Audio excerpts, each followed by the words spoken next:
एक वृद्ध ट्रेन में सफर कर रहा था। संयोग से वह कोच खाली था। तभी 8-10 लड़के उस कोच में आए और बैठकर मस्ती करने लगे।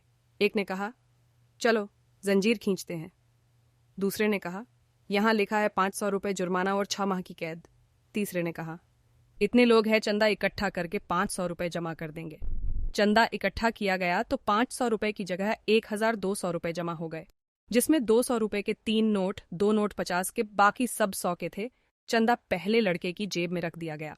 तीसरे ने कहा, जंजीर खींचते हैं, अगर कोई पूछता है तो कह देंगे बूढ़े ने खींचा है, पैसे भी नहीं देने पड़ेंगे तब। बूढ़े ने हाथ जोड़ के कहा, बच्चों, मैंने तुम्हारा क्या बिगाड़ा है, मुझे क्यों फंसा रहे हो? लेकिन नहीं, जंजीर खींची गई। टीटी आया सिपाही के साथ। लड़कों ने एक स्वर से कहा, बूढ़े ने जंजीर खींची है। टीटी बूढ़े से बोला, शर्म नहीं आती इस उम्र में ऐसी हरकत करते हुए? बूढ़े ने हाथ जोड़कर कहा, साहब, मैंने जंजीर खींची है, लेकिन मेरी बहुत मजबूरी थी।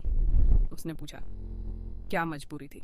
बूढ़े ने कहा, मेरे पास केवल 1200 रुपये थे, जिसे इन लड़कों ने छीन लिया और इस पहले लड़के ने अपनी जेब में रखे हैं, जिसमें 200 रुपये के 3 नोट, 2 नोट 50 के, बाकी सब 100 के हैं।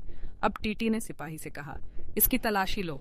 जैसा बूढ़े ने कहा, नोट मिलाए गए। लड़के के जेब से 1200 रुपये बरामद हुए, जिनको वृद्ध को वापस कर दिया गया और लड़कों को अगले स्टेशन में पुलिस के हवाले कर दिया गया।